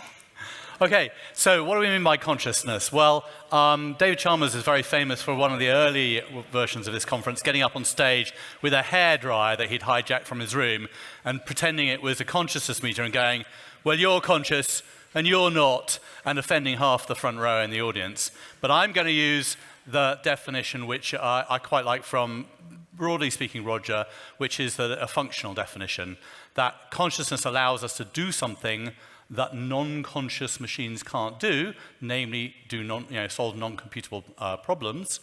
And my experience of consciousness is because I live in one of those devices. I must not use the word machine.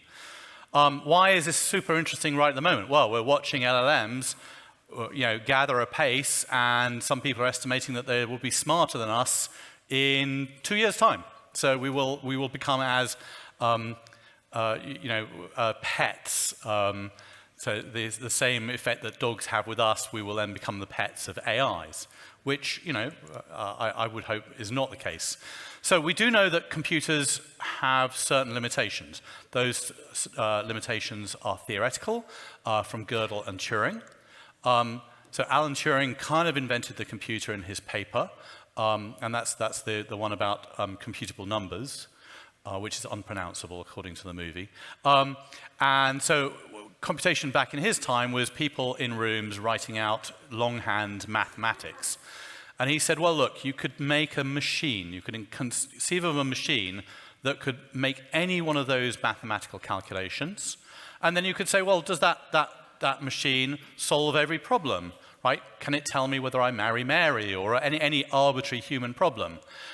And he did this really clever little kind of computing trick or mathematical trick where, there's statements like, this statement is a lie, which are inherently contradictory. So he came up with a computer program and said, well, if there's a machine that will solve every possible problem, I can feed it itself. And he came up with this machine that basically you say, will I not crash if I feed it to myself? And he showed that generates a paradox, and so that machine can't exist, and therefore computer programs can't solve every problem. Meanwhile, in mathematics camp, there was a chap called David Hilbert, and he said, well, mathematics is complete. There are these two books. There's the original Newton book, and then there's the other Principia of Mathematics. And if we get to like volume 11 or 12, we'll have done mathematics. It's completely consistent internally, doesn't require any external validation. And then Gödel came along in his doctoral thesis and said, no, that's wrong. Mathematics is incomplete. Mathematics is basically just puzzles, right? You just move, you have some axioms, some rules, they're matchsticks, you can do these things with the matchsticks, and then you can move the matchsticks, and then you can prove something, right? Slightly more complicated than that, but not much. So you have axioms and rules of inference. And what Gödel said, and I mean, I've misunderstood this. I went and read all of the presentations I've given for the last 10 or 15 years of this conference. I've never really understood this problem until very recently. So why can't you just make a machine that discovers all mathematics, right? Why can't you just tell it to run? Why on earth can't you do it? Because every theorem you could ever think of, you can just write down, right? It's just symbols. So you can enumerate every theorem. Why can't you just give that to a machine and say, go until you find me the problem, the answer? And the reason fundamentally is that there's an infinite number of mathematical theorems, right? You could add axioms. There's an infinite number of axioms you could add that make perfect sense mathematically, but are just wrong. And an infinite number the other way around. So the problem is you can't say to the machine, go find me a new axiom that makes sense, because it'll come up with an infinite number that make sense but are just wrong with respect to the universe we live in, and an infinite number that are right. And you do not have infinite time to look at it, so you can't solve it. That's the fundamental problem that Gödel gives you. Just to give you an example, right? What do you mean by right and wrong?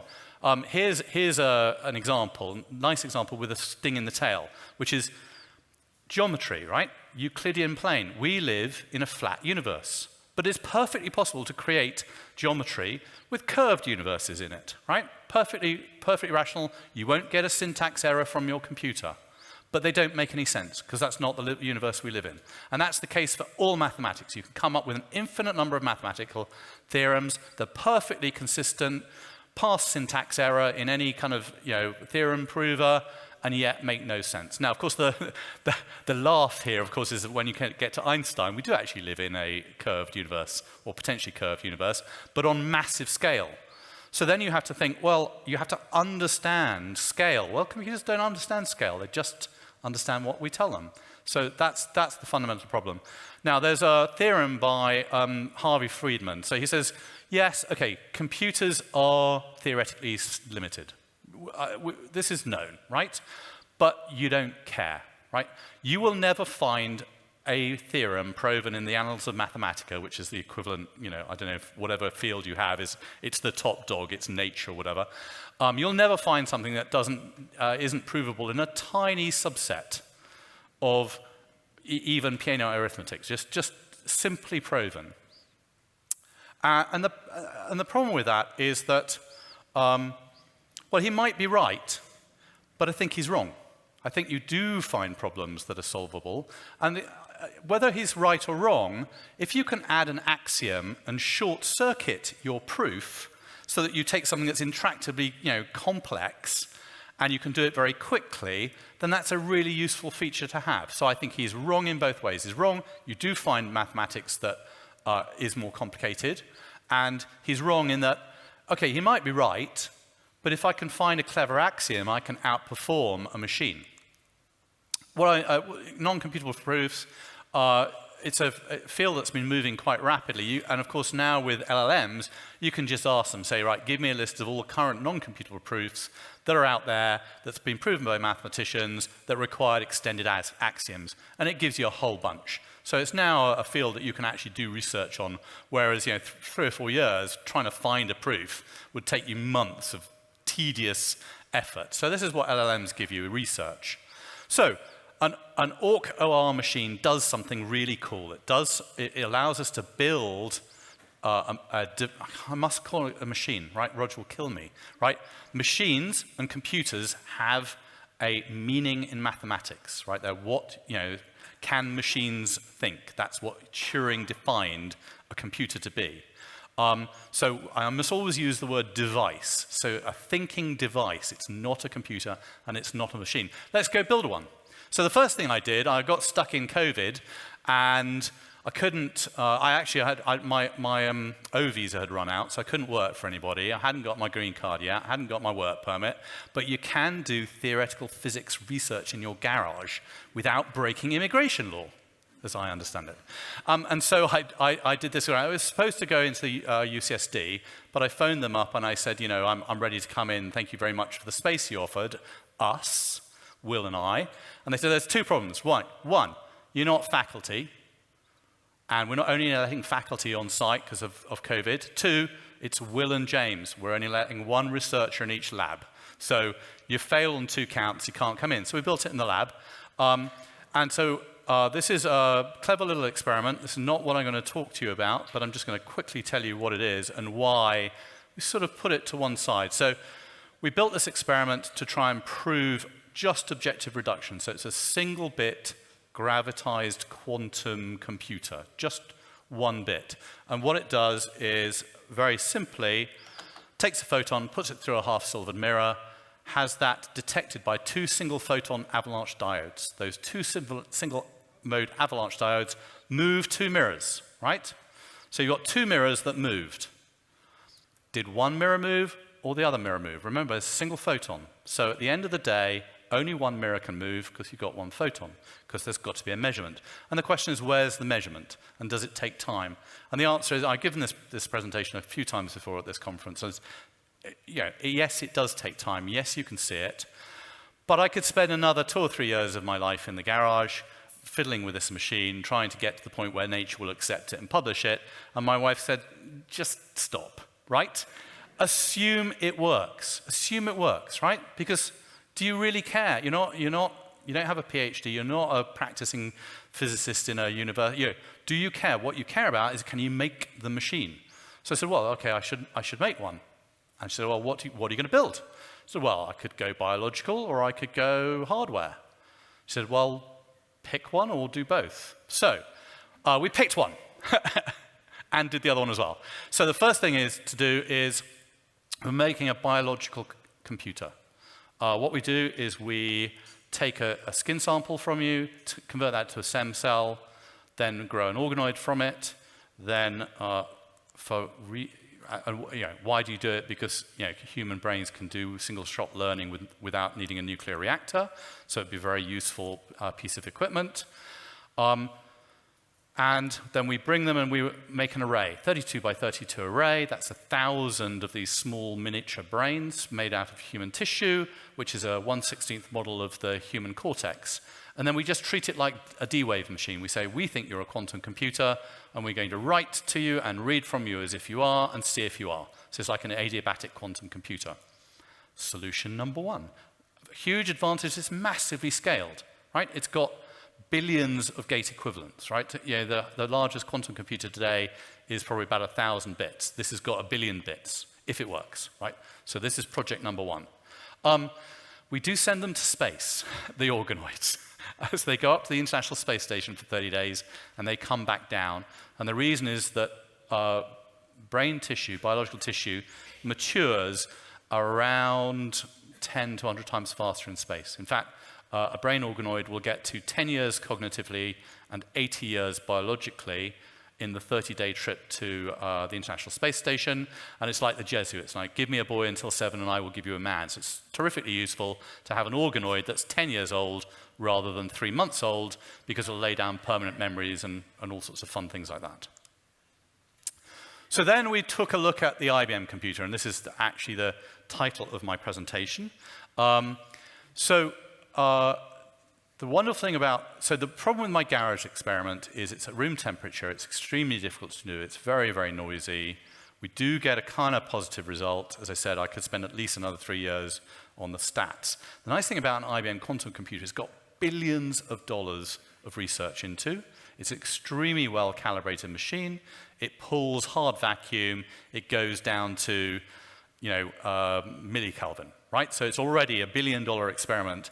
And you get 10 minutes a month for free if you give them an email address. I have 8 email addresses, so that's quite a lot of computing time. I did go and actually see the head of them and tell him I was doing it, and he said, that's fine, James, well done. What does an IBM quantum computer look like? It's a heavy hex model, so it's got lots of, let me just go back. You see all those little circuits? Each of those circuits is a qubit. They're arranged in this sort of hex pattern, so they're near a few neighbors so they can work, and they are wired up with these gold-plated copper tubes, which are microwave, microwave waveguides, that fire microwaves in, flip them, and then use the same technique to read out. So that's what's in them. So the problem is I need some gravity, because it's a quantum gravity theory, not a quantum theory. Where do I get the gravity? Well, the only place I can think of getting the gravity, let's just go back, these bits are tiny, super tiny, thin film transistors. Stuart, I, and Roger went to the Google quantum computing, and they had kindly calculated how long it would take it to spontaneously collapse. And I think it was either 10 to the 7 or 10 to the 9 years. It was like forever. Right? So these things won't collapse. They're designed not to collapse. That's why they're cold, vacuum, everything. The only place I can find some gravity, potentially, is in this copper wiring, right? It's kind of got to have enough gravity to collapse the wave function, because it's the way you measure them. And when you measure them, you get a classical result. So at some point in the process, I get a classical result, and these are maybe the culprit. What am I looking for? Well, I have Schrödinger's cat, so the chip is in a superposition of 1 and 0, and it's going to collapse. It's going to pick one choice or the other due to gravity, and I'm going to look for it. But there's a problem, right? Which is, there is no statistical difference between this, let's see if I can do this correctly, and put it in my pocket, and a day later take it out carefully and put it down, say, is it heads or tails, or for me to flip the coin in real time. Those will both look identical. So how on earth do I sort of tell that it's like the tree falls over the forest, right? Does a tree fall over in the forest if you don't look at it? Well, the only way to find out that the tree fell over in the forest when you weren't looking at it is to go to the forest and see, right? So how do you separate observation from spontaneous gravitational collapse? It's mind-blowingly difficult to work it out. But there is a trick, and the trick is that you can split your quantum particle in two. Now, you can't do this with a photon, obviously, or most things. Actually, you can do it with a photon. It's difficult to do, but it's quite easy to do in an IBM quantum computer because they are superconducting qubits and they're made out of lots of electrons. So you can actually split them, and it's a fairly routine thing to do. The problem then, experimentally with this, is that Stewart and Rogers' theory has this E sub g term. So I need a mass and a time. Well, IBM doesn't give me any parameters for their microwave system, right? And if you phone them up and ask them, they can't give it to you either. It's like, we don't know how heavy it is in a Penrose sense. We don't know. But the nice thing about the IBM Qiskit system is you can do a lot of tests. So you can just say, I don't know, so I'm going to be exhaustive. I'm going to try every possible mass and every possible time. So, 250,000 experiments later, you've tested everything that's testable. So it's either possible to solve or not. So we went all the way from, there's crosstalk in an IBM chip. If you measure the bit on the top left-hand corner, it will affect the top right-hand corner. That's the least coupled that you can be. We went all the way from basically measuring the bottom right-hand corner to see if that had an effect on the top left, to entangling every single bit on the chip and taking a mass measurement with every single bit. So let me just sort of give you the trick as to how we did it. So we're going to do a little bit of quantum mechanics. So you get some weird things in quantum mechanics. First thing is you can have a 100% alive cat, put it through a Hadamard gate, it'll go 50-50, put it through another Hadamard gate, and it'll be 100% alive again, right? Sounds pretty weird. What's a Hadamard gate, just in case? Actually, this bottle of water is a pretty good Hadamard gate. So every photon that comes through, let's say, a glass, some of the photon is reflected and some of the photon is transmitted. So that's effectively a Hadamard gate. If I had a compact mirror here and I was able to get the photon that had bounced back to recombine with the photon that went through in another glass, this sounds like a bit of Hitchhiker's Guide, but then I can actually do this experiment even in the bar. I don't have any measuring equipment, so I can't prove it, but I've done the experiment. So it's actually relatively simple to do this, and this is the bread and butter of what an IBM computer does. It lets you do these sorts of experiments. And if I do it to a particle, no one worries at all, right? That's completely normal quantum mechanics. Then you have this issue that if you open the box in the middle, the cat is now definitely alive or definitely dead. If you've taken a definitely alive cat and a definitely dead cat and you put it through a Hadamard gate, it's 50-50. It's 50% one way, 50% the other way. Again, with cats, it makes no sense. With particles, we do this all the time. This is just what we do. We look at the experiment and we see. So what we decided to do is to peek. We're going to take a partial measurement. We're going to have a little look in the box rather than a full look in the box. And then there's a difference between what the Penrose theory and what sort of standard quantum mechanics would say. So in standard quantum mechanics, I look at something and the thing I look at collapses, right? The observer collapses it. That's what happens. But in Penrose, what happens is when I put something into superposition, space-time curves in two different ways, right? So it's the whole of space-time is curved. And if I actually take a peek at something with sufficient gravity, it will collapse space-time. And what that means is using gravity to collapse is the equivalent of doing a full measurement. So if I do a gravitational measurement, I will collapse everything. If I do a quantum mechanical measurement, I will get half collapse. So this is the circuit we built. It's the standard Qiskit circuit. Get a bit, do a partial measurement, and then what we trickily do is we do basically a branch. So an IBM computer will let you branch on the result of a quantum measurement in circuit. So you take a result and you do a branch. Now the branch then fires the microwave array, because the microwave array has now got to reset 2 bits. And what we do is say, if you made a 0 measurement, set bit 1. If you made a 1 measurement, set bit 2. Right? So we're actually causing the machine to move differential mass depending on what it did. So we're using that to force the computer to have mass attached to a gate. So we've got now a high mass. So if Penrose and Hameroff are right, the result that you get should be 50-50, near 50-50, because measurement in the Penrose model gives complete collapse of space-time. And if they're wrong, it should just be 75-25, which is the standard one.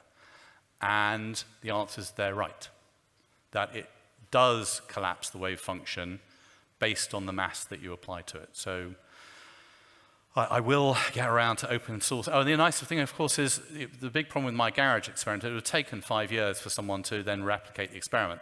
With this, any kid can go into Qiskit with 10 minutes free time on the thing and run the experiment. So I will open source the GitHub soon, and you can all just go and have a go and tell me if I got it right or wrong. I'm sure I'll get lots of, you missed this or missed that.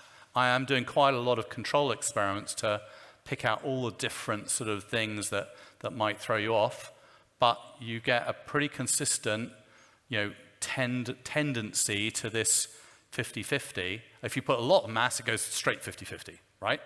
So it's also mass dependent. So it's closer than 50-50 to control. Penrose and Hameroff are right.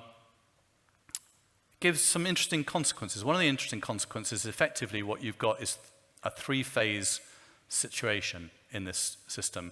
You've got the purely quantum phase, where you set up a quantum circuit and it's all happily quantum. And then you make a measurement in the circuit. Now, that measurement is not yet a measurement. It's called an improper mixture. So you have decohered it by making the measurement, but you haven't actually collapsed it. And then when you go and do the final measurement and you actually give it some real mass, that causes a collapse to classical. Interestingly, you can do useful computation in the improper mixture state. Now, you cannot do Shor's algorithm, all bets are off, because that requires perfect entanglement and so on, but you can do Grover's. Grover's is basically unstructured search. Unstructured search is, I have a phone book, I'm looking for your name, someone annoyingly has randomized all the names in the phone book. How many entries do I need to look at to have a 100% chance to find your name? The answer is every one, because your name might be the last one in the phone book. With a quantum computer, then you get root n. If you look at root n of the number of entries in the phone book, you have a 100% chance of finding the person's name. In a quantum gravity Grover's, you can do it in a single operation. Right? Single operation will find something in unstructured search. Now, unfortunately, it's incredibly noisy, and if unstructured search could really be done that well, then we'd have all sorts of weird things going on. It'd be like monsters from the id, and we'd be able to do anything, with our brains, which we can't do. But even a slight modification to statistics makes things that are vanishingly unlikely or impossible possible. And one of the things which I've been discussing a little bit with Stuart is the origin of life. So you could have replication-induced objective reduction, where the replicating element causes mass to increase. It is decohered because it's a mess in there, right? All biological systems are a mess, but it's an improper mixture. So an improper mixture can still do certain elements of quantum computing, in my theory anyway. And so I think that opens up a whole realm of things that you can do with these machines. That's how the brain gets around this problem that it can't do non-computation. It uses some sort of non-computing algorithm of this sort of nature to basically change the odds from vanishing likely or 0 to very unlikely but not 0. And that's my talk.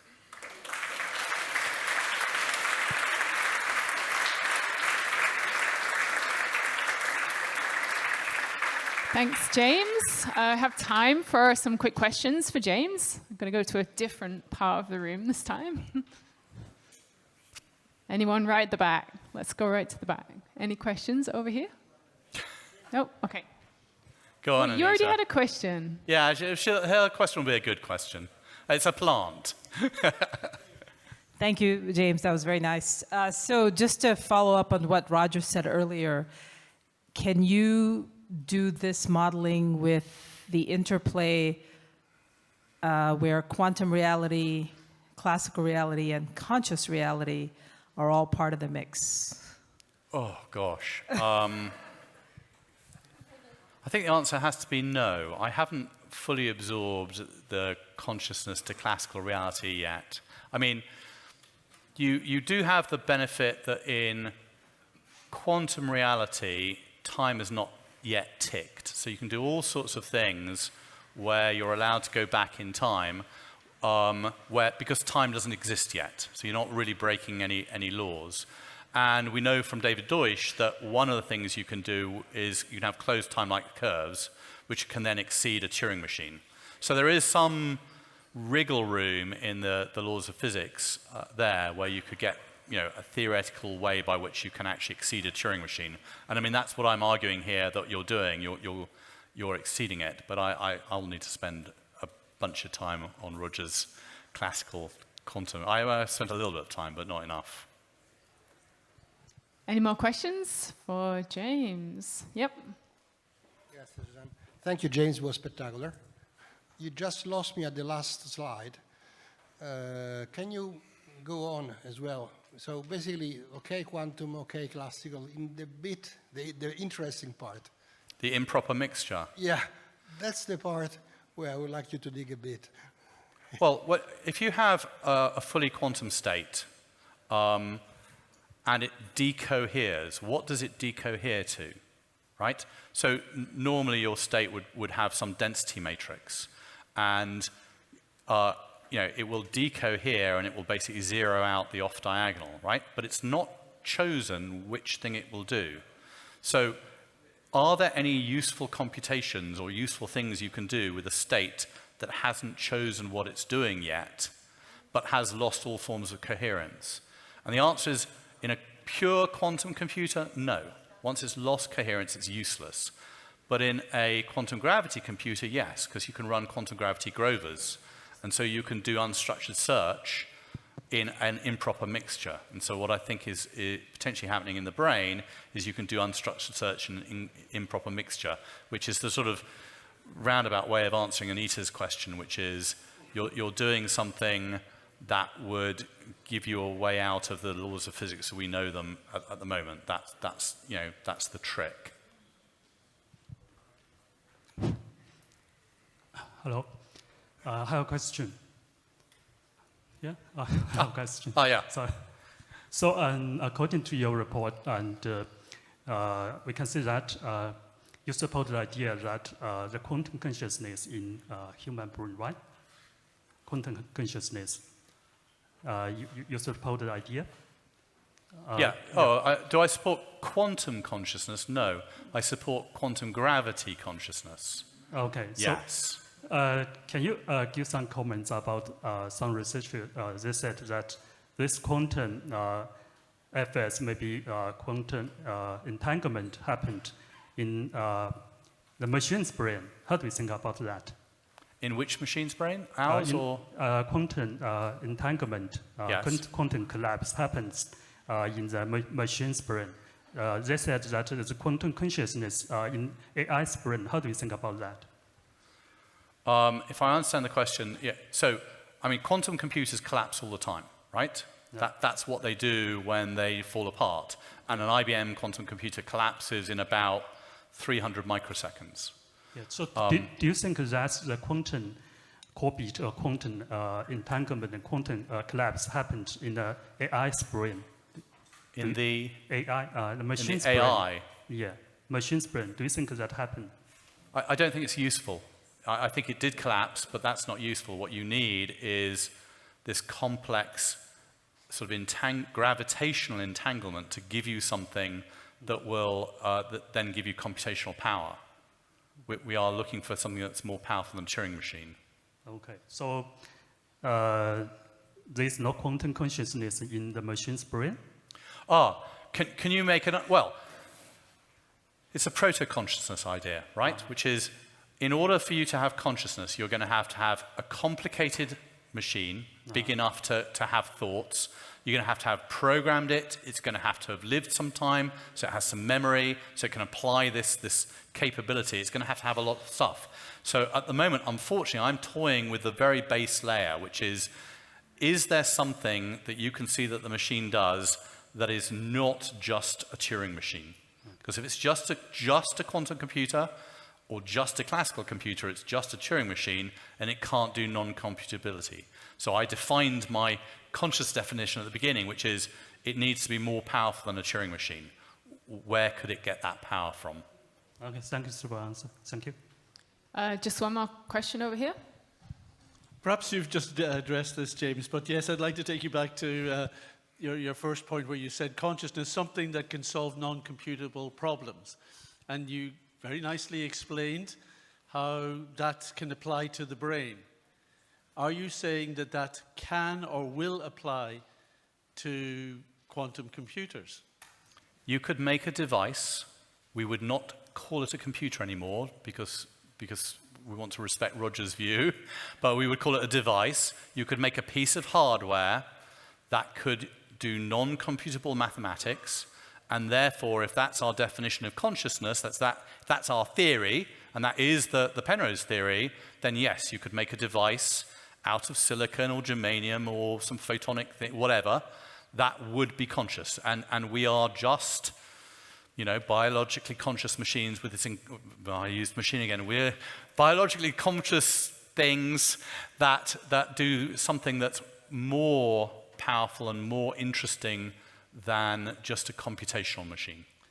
And then perhaps we'd have to look at some of the other things that we do and experience that might not be then in that device that is able to do non-computational calculations. Well, I think I wrote in my book, plug book, that I think, for example, humor is a mating display. It's non-computable, and if you look at, it's survival of the most adaptable.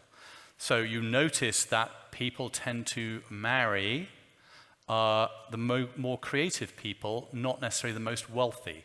They're looking for someone who is adaptable in a non-computable way. So I think telling a joke is the way that you explain to someone that you're non-computable and you're adaptable and you're worth marrying.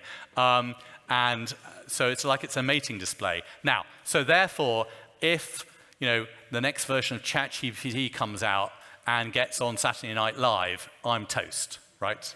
There's a counterexample.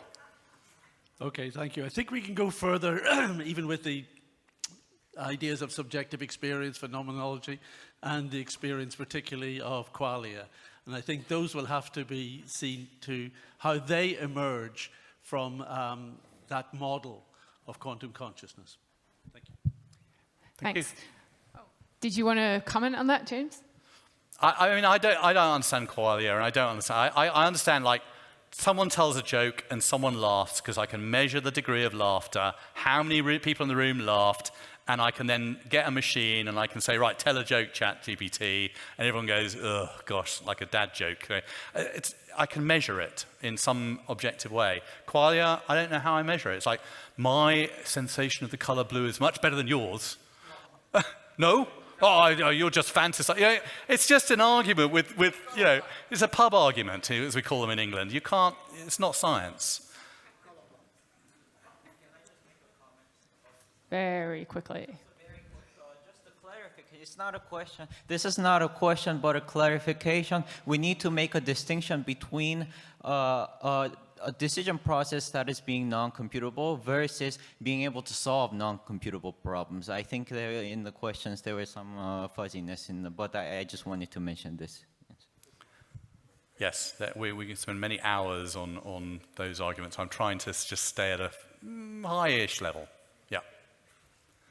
Okay, thanks everyone. Let's give James another round of applause. Thanks, James.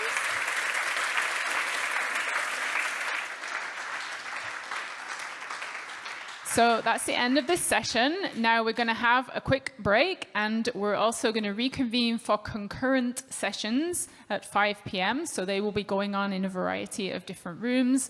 That will run till 7. And then after that, we have the poster session. So please join us for the rest of the day's activities. Thank you.